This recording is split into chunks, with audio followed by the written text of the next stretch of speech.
बोले भारत माता की।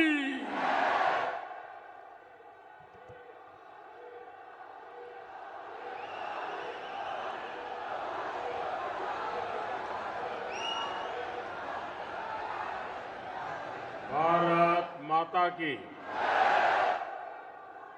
भारत माता की।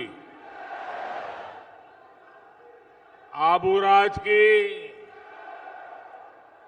इस धन्य धरा पर सभी भाइयों बहनों को मेरा नमस्कार। मां अंबा, अर्बुदा मां और भगवान दत्तात्रेय के चरणों में कोटि कोटि प्रणाम। ये धरती तप और तपस्या की है। विश्व भर के पर्यटकों को आकर्षित करती ये धरा है। मेरा सौभाग्य है कि एक सेवक के रूप में बार बार आपके दर्शन का अवसर मिलता है।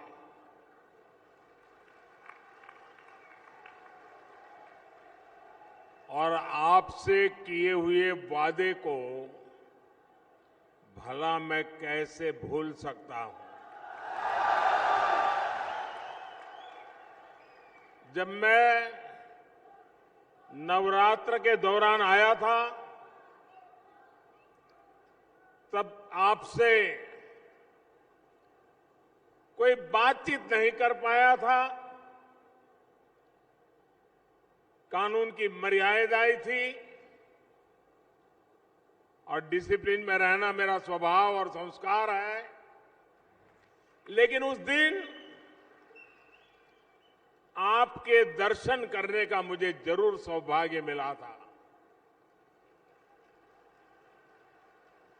और अब भारी संख्या में, रात देर हो गई थी, उसके बावजूद भी आशीर्वाद देने के लिए आए थे।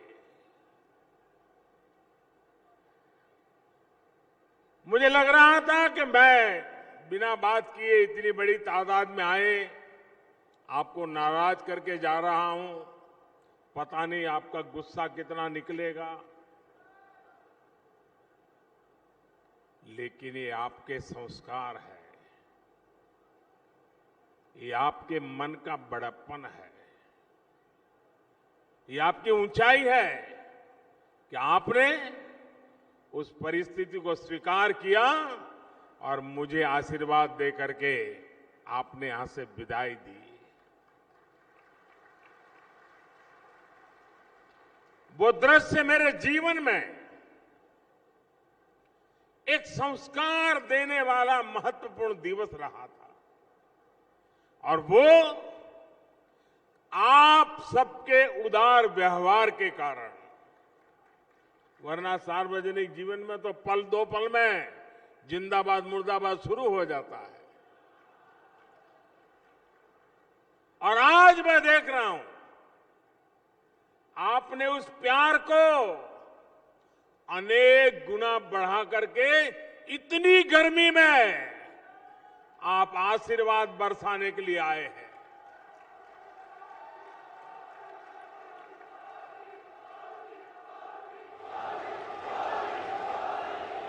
मैं राजस्थान की धरा को,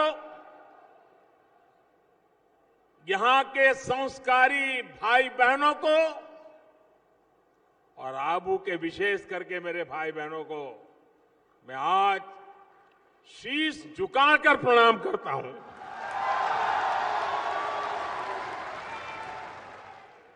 भाइयों बहनों, आज 10 मई है। आज के ही दिन 10 मई को 1857 में स्वतंत्रता संग्राम की चिंगारी उठी, जिसने अंग्रेजी सत्ता को हिलाकर रख दिया था।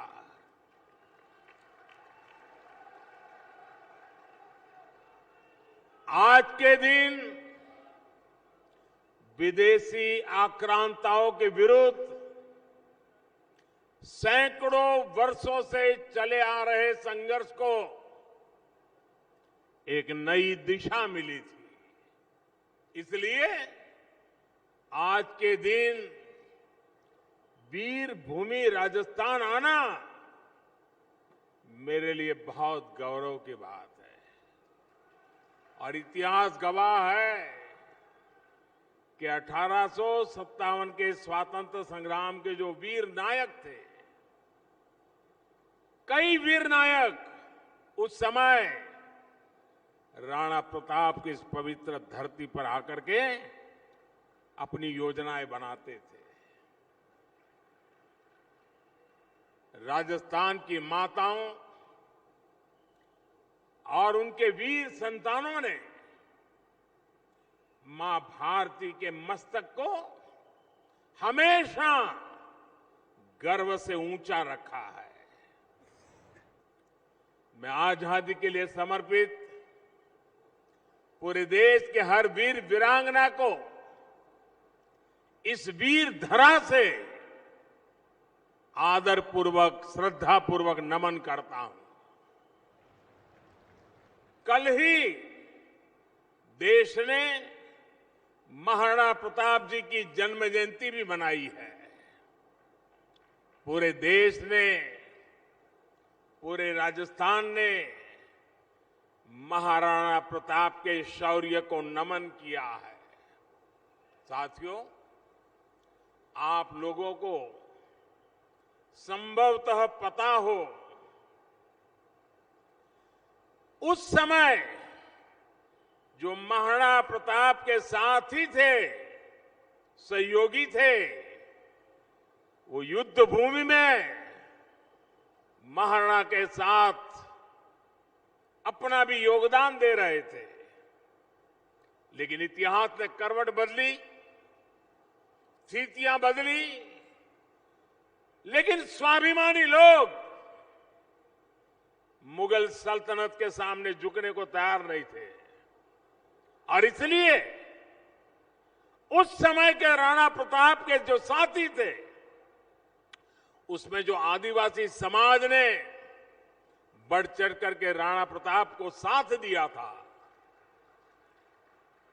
उन्होंने अपने प्राण प्रिय धर्म के लिए, अपने प्राण प्रिय महाराणा के लिए या तो मौत चाहिए या तो जीवन भर जूझने का सामर्थ्य चाहिए, ऐसा कहकर के फिर से विजय प्राप्त करने का संकल्प लेकर के गुजरात के यहां से सटे हुए इलाके के लोग हो, राजस्थान के हमारी इस आदिवासी धरा के लोग हो, वे लोग यहां से चल दिए थे और निकल करके कुछ लोग महाराष्ट्र गए, कुछ लोग कर्नाटका गए। और उसमें कर्नाटका में आज भी वो गौरव से जीते हैं। उस समाज को वहां के लोग हक्की पिक्की समाज के नाम से जानता है और वो जड़ी बूटियों का काम करते हैं और कई पीढ़ियों से वहां रहते हैं। आज भी राणा प्रताप का गौरव गान करते रहते हैं। इनमें से बहुत सारे साथी अब अपने काम के लिए जंगलों से जड़ी बूटियां लेकर के सूडान और अफ्रीका के देशों में जाकर के कुछ न कुछ छोटा मोटा व्यापार करते हैं। ऐसे ही हक्की पिक्की समुदाय के सैकड़ों साथी कुछ सप्ताह पहले सूडान में चल रही लड़ाई में फंस गए थे। बीजेपी की हमारी सरकार इन भाइयों बहनों को सूडान से निकालने के लिए कोशिश कर रही थी, लेकिन कांग्रेस ने चुनावी राजनीति को देखते हुए चिल्लाना शुरू कर दिया, हो हल्ला करना शुरू कर दिया। अब आप कल्पना कर सकते हैं, दूसरा महाद्वीप, दूसरा देश, चारों तरफ गोलियां चल रही है, बंदूकें चल रही है, बम फूट रहे हैं, आग लगी हुई है, हर तरफ लड़ाई चल रही है, और यहां कांग्रेस शोर मचा रही थी इन समाजों के लिए। और उसका परिणाम ये आया कि यहां की चिल्लाहट का पता वहां चलने लगा। अच्छा भाई, कुछ लोग यहां पर है, चलो ढूंढो। अब ये लोग मौत के साए में जीते थे, चुपचाप बाहर लाना था, लेकिन ऐसी कांग्रेस वालों ने गलतियां करके उनका चेहरा जग जाहिर कर दिया। कांग्रेस ने इस आदिवासी साथियों की जान खतरे में डाल दी थी। और ये क्यों किया? क्योंकि कांग्रेस चाहती थी कि सूडान में इतनी गोलियां चल रही थी, एक आध को तो लग ही जाएगी, और अगर एक आध को लग गई और वो भी हक्की पक्की आदिवासी भाई को लग गई, फिर तो उनको कर्नाटक के चुनाव में खेल खेलने का मजा आ जाएगा, कुछ अनहोनी हो जाए, उसी का इंतजार था ताकि फिर मोदी का गला पकड़ सके। लेकिन इस पूरी राजनीति में कांग्रेस एक बात भूल गई।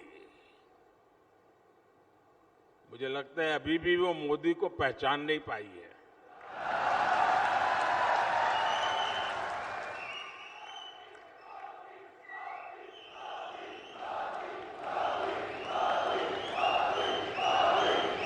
कांग्रेस वालों को पता होना चाहिए था, साथियों,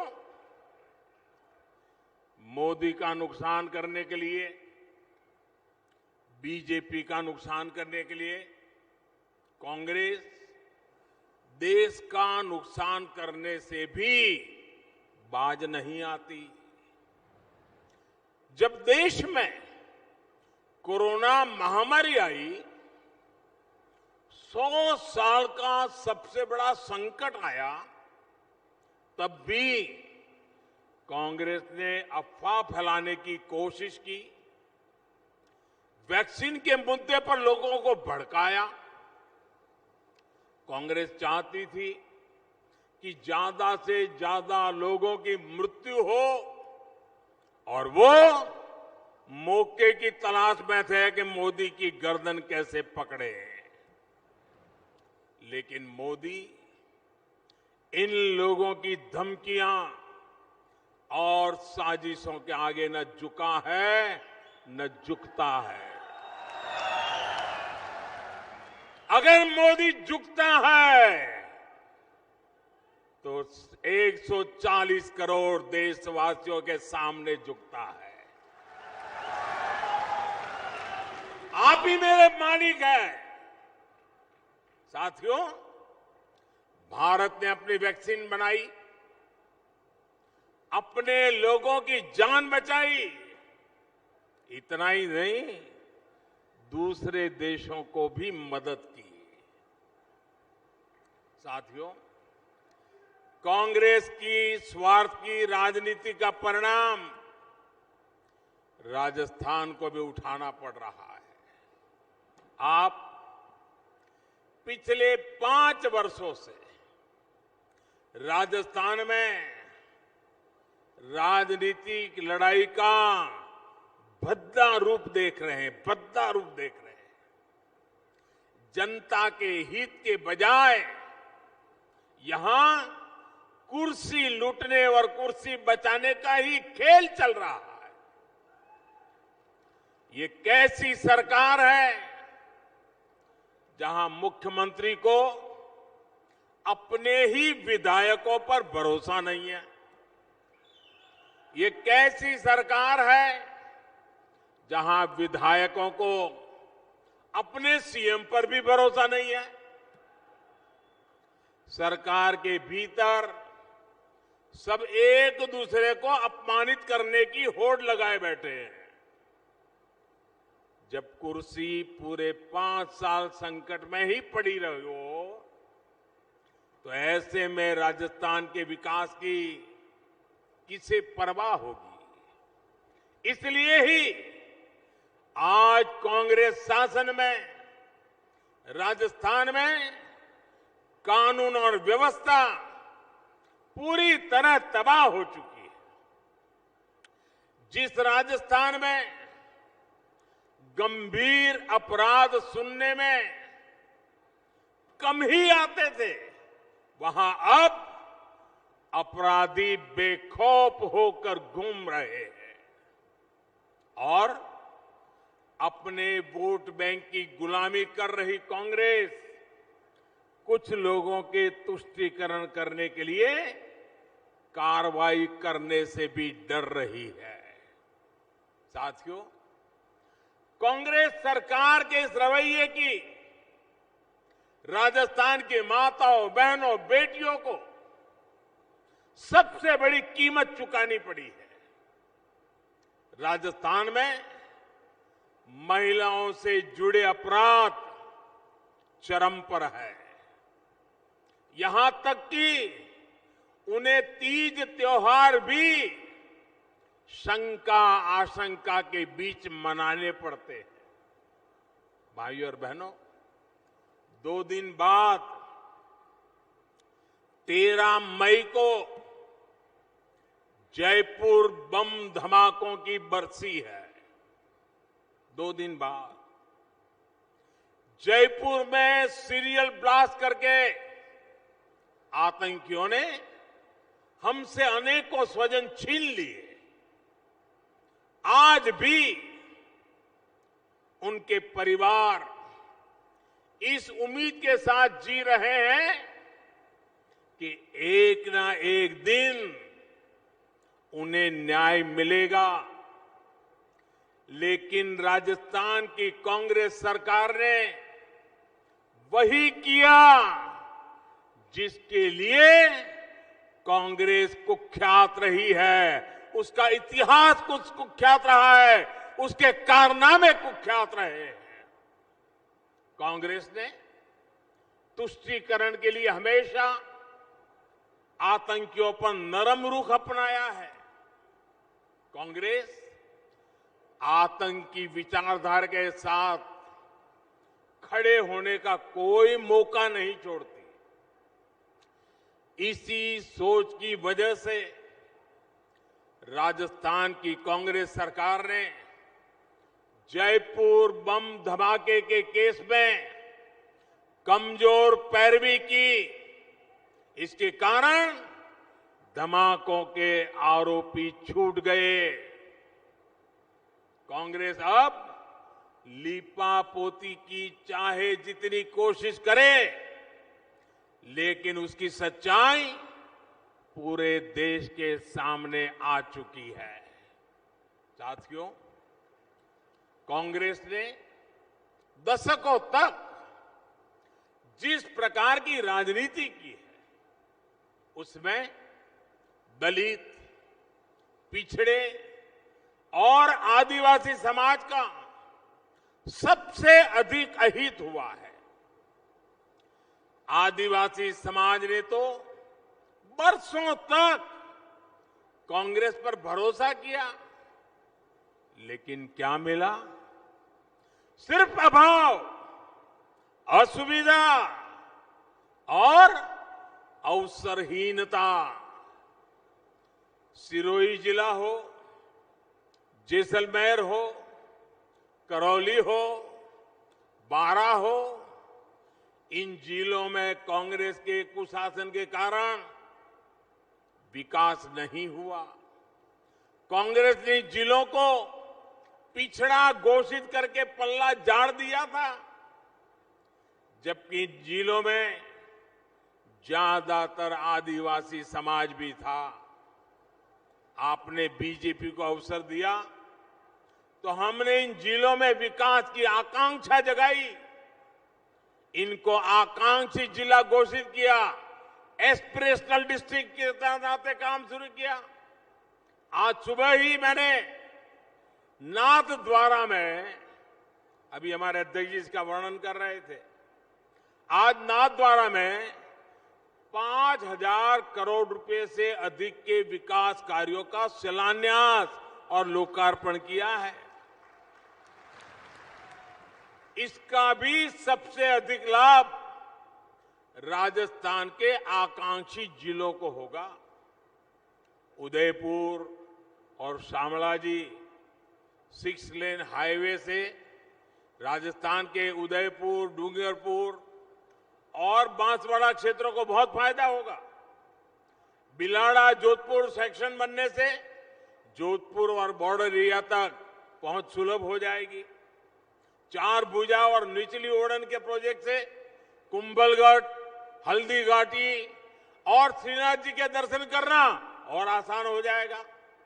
साथियों, तारंगा हिल, आबू रोड रेल लाइन की डिमांड अंग्रेजों के समय से चल रही थी। इसे भी अब बीजेपी सरकार ही पूरा कर रही है। मावली मेवाड़ को ब्रॉडगेज से जोड़ने की मांग भी लंबे समय से हो रही थी। ये काम भी बीजेपी सरकार कर रही है। भाइयों बहनों, बीजेपी सरकार में आज का नया भारत नए हौसले के साथ आगे बढ़ रहा है। आजादी के इस अमृतकाल में हम भारतीयों ने विकसित भारत बनाने का संकल्प लिया है। विकसित भारत के लिए हम सभी को मिलकर प्रयास करना है, बहुत मेहनत करनी है। लेकिन इसके साथ ही अतीत में कांग्रेस सरकारों से जो गलतियां हुई, हमें उससे भी सबक लेना है। साथियों, अगर मैं आपसे पूछूं कि आजाद भारत के इतिहास का सबसे बड़ा फ्रॉड क्या है, तो आप क्या बोलेंगे?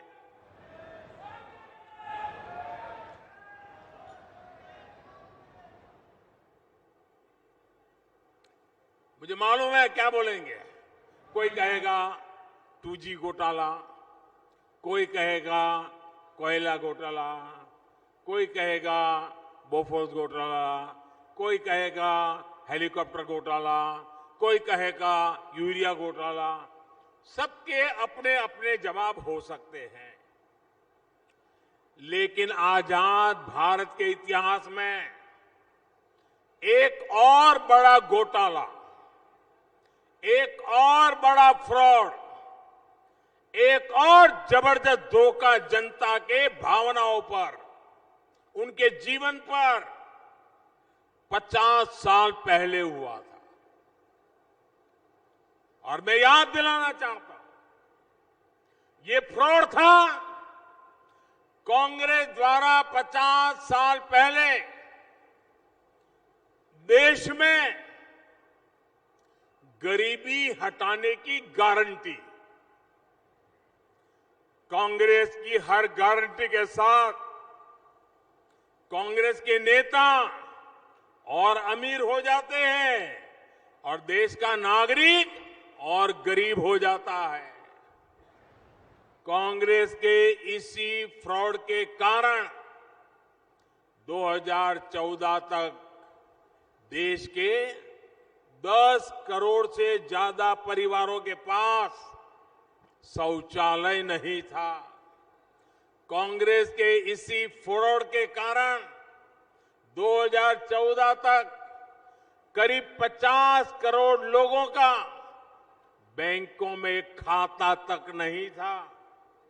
कांग्रेस के इसी फ्रॉड के कारण देश के लाखों गांव सड़क संपर्क से वंचित थे। कांग्रेस के इसी फ्रॉड के कारण आजादी के इतने दशकों बाद भी 16 करोड़ घरों में नल से जल नहीं पहुंच रहा था।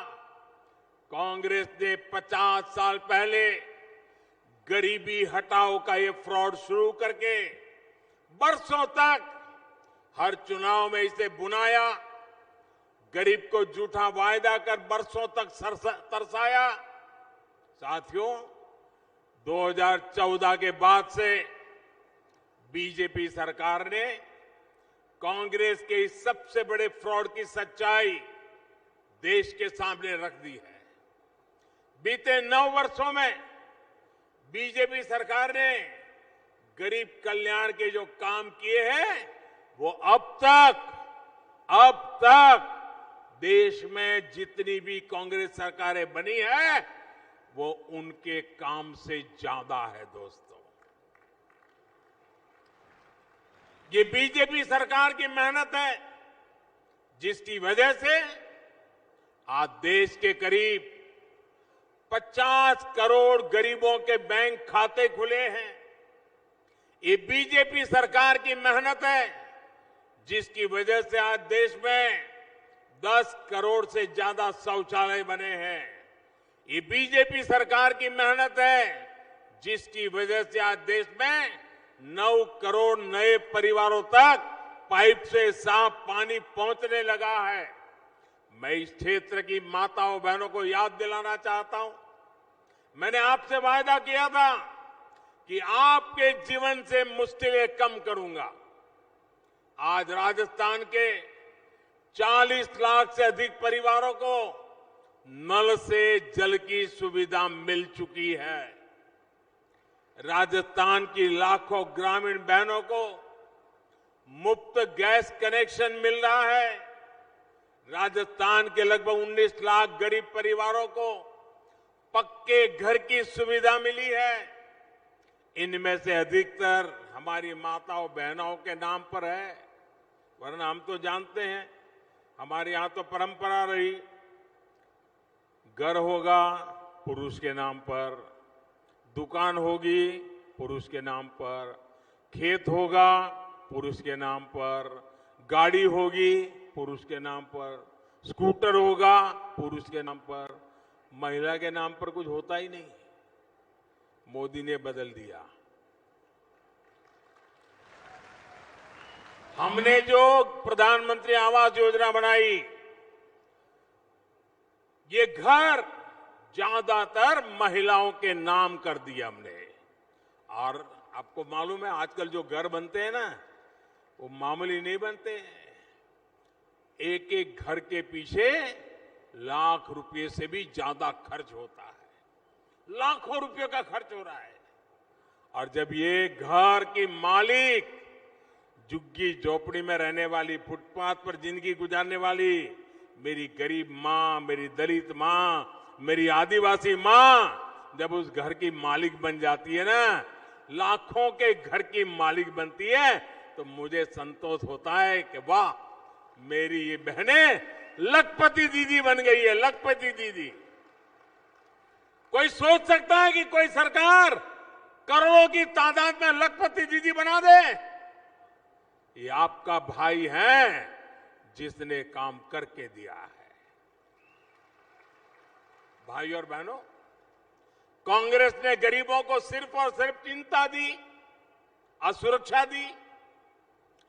बीजेपी सरकार ने उन्हें जीवन का सबसे बड़ा सुरक्षा कवच दिया।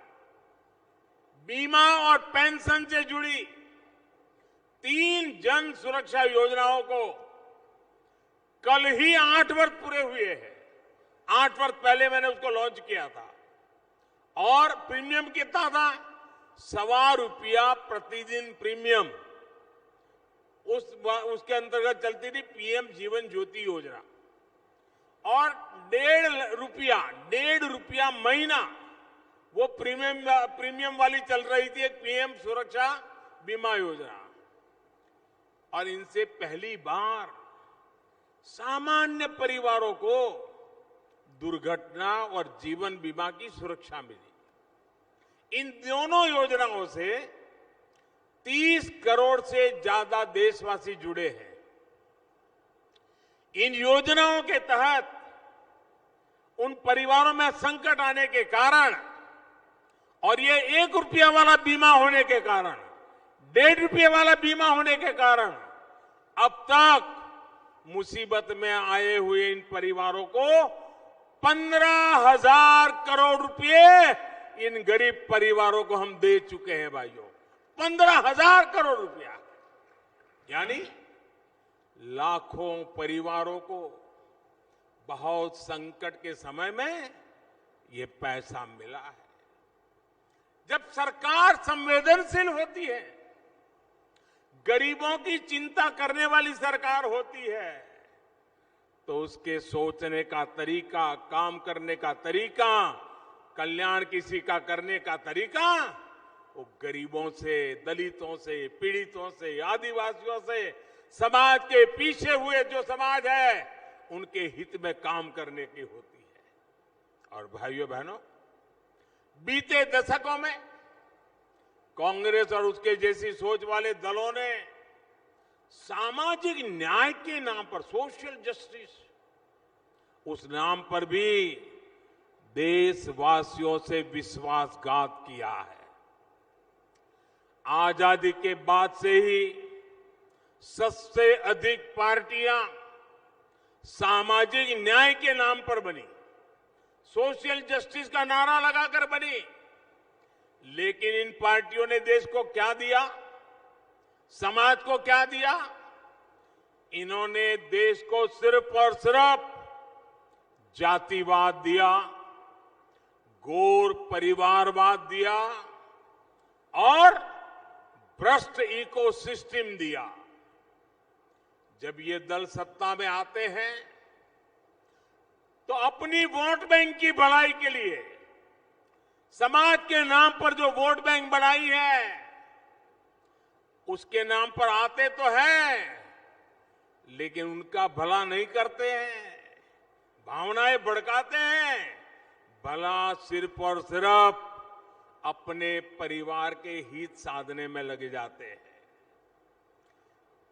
जिस समाज को ये अपना वोट बैंक बनाते हैं उसको तो और भी नुकसान हो जाता है। एक तो उनको कुछ मिलता नहीं, कोई कुनबाई खा जाता है, लेकिन लोगों को लगता है इन्हीं को मिल रहा है, तो बाकी समाज भी उनके प्रति उनकी सद्भावना कम होने लगती है, तो समाज में भी तनाव पैदा हो जाता है। और भाइयों बहनों, इतिहास गवाह है कि जो भी इन राजनीतिक पार्टियों का वोट बैंक बना उसका विकास रुक गया। और इसलिए आज मैं कहना चाहता हूं, सही विकास के लिए वोट बैंक बनने की गलती मत कीजिए। अच्छा होगा कि आप कर्तव्यनिष्ठ वोटर बने, भेड़िए की चाल चल करके वोट बैंक बनाई में जुड़ सकते हैं, लेकिन शेर की चाल चलनी है ना, तो वोट बैंक का हिस्सा मत बनिए, वोटर बनिए, सीना तान के वोटर बनिए, वोट बैंक मत बनिए। साथियों, कांग्रेस कैसे जनता से ठगी करती है ये राजस्थान के किसानों से बेहतर कौन समझ सकता है। आप याद कीजिए, राजस्थान में चुनाव से पहले किसानों से क्या वायदा किया गया था? 10 दिन के भीतर सभी किसानों को कर्ज माफी करेंगे। ये गारंटी दी गई थी कि नहीं दी गई थी, मुझे बताइए। ये गारंटी के ढोल पीटे थे कि नहीं? राजस्थान के लोग बताइए, उन्होंने कहा था ऐसा? कहा था? ये गारंटी दी थी? 10 दिन तो छोड़िए, अब तो 5 साल पूरे होने को है। कितने किसानों का वाकई में कर्ज माफ हुआ है, ये आप राजस्थान के लोग, मेरे किसान भाई बहन अच्छी तरह जानते हैं। बीजेपी सरकार किसान के हितों को प्राथमिकता देती है, उनके लिए मेहनत करती है। हम छोटे से छोटे किसानों को किसान क्रेडिट कार्ड दे रहे हैं ताकि उन्हें बैंकों से आसानी से मदद मिल सके। हम पीएम फसल बीमा योजना लेकर आए ताकि सूखा हो, बाढ़ हो या अन्य प्राकृतिक आपदा हो, किसान के नुकसान की भरपाई हो सके। हमारी नीयत का सबसे बड़ा प्रमाण पीएम किसान सम्मान निधि है। इसके तहत बीजेपी सरकार ने राजस्थान के छोटे छोटे किसानों के बैंक खातों में 16,000 करोड़ रुपए से अधिक जमा कराए हैं। अब उन्हें खेती से जुड़े छोटे छोटे खर्चों के लिए दूसरों के पास जाना नहीं पड़ता। भाइयों बहनों, भारत सरकार की एक और नीति की वजह से राजस्थान के किसानों को बड़ा लाभ होने वाला है। मोटे अनाज को बीजेपी सरकार श्री अन्न के रूप में देश दुनिया तक पहुंचाने जा रही है। यहां का बाजरा, ज्वार और दूसरे मोटे अनाज यानी श्री अन्न जब दूसरे देशों में जाएंगे तो किसानों का भी लाभ बढ़ेगा। साथियों, कांग्रेस किसानों की दिक्कतों को कम करने के लिए, सिंचाई परियोजनाओं को पूरा करने के लिए कभी गंभीर नहीं रही। ये मेरा सौभाग्य है कि गुजरात के मुख्यमंत्री के रूप में मैंने सरदार सरोवर डैम के लिए जो काम किया उसका लाभ राजस्थान के किसानों को भी मिल रहा है। आज राजस्थान के भी अनेक गांव और शहरों तक नर्मदा का पानी पहुंच रहा है।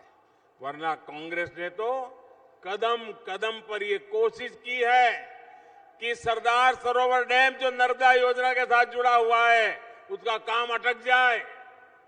साथियों, कांग्रेस ने किसानों को कैसे धोखा दिया, इसका एक उदाहरण सालगांव बांध परियोजना भी है।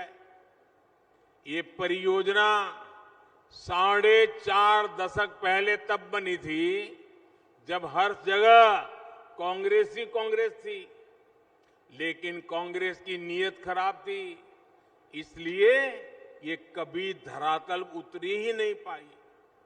ये बांध पहले बन जाता तो 30 लाख रुपए से भी कम खर्च होते। आज इसी बांध का खर्च बढ़कर 300 करोड़ रुपए तक पहुंच रहा है। भाइयों बहनों, इस क्षेत्र को तो प्रकृति ने भी समृद्ध किया है और यहां हमारी धरोहरें भी मौजूद है। अरावली पर्वत श्रृंखला की सबसे ऊंची चोटी गुरु शिखर यहां पर स्थित है। पास में दिलवाड़ा के जैन मंदिर है। पहाड़ियों के बीच नक्की झील का एक आकर्षण भी अलग है। हम देश भर में ऐसे टूरिस्ट डेस्टिनेशन को विकसित करने के लिए भी लगातार काम कर रहे हैं। विकास को गति और विरासत को सम्मान, यही विकसित भारत के निर्माण का रास्ता है। इसी रास्ते पर हम सभी को मिलकर आगे बढ़ना है। एक बार फिर आप सभी का ये प्यार और इतनी तमतमा की धूप में इतनी बड़ी तादाद में आप आशीर्वाद देने आए, मैं फिर एक बार हृदय से आपका आभार व्यक्त करता हूं, आपको प्रणाम करता हूं। मेरे साथ बोलिए, भारत माता की आवाज पूरे राजस्थान में गूंजनी चाहिए। भारत माता की, भारत माता की, भारत माता की। बहुत बहुत धन्यवाद।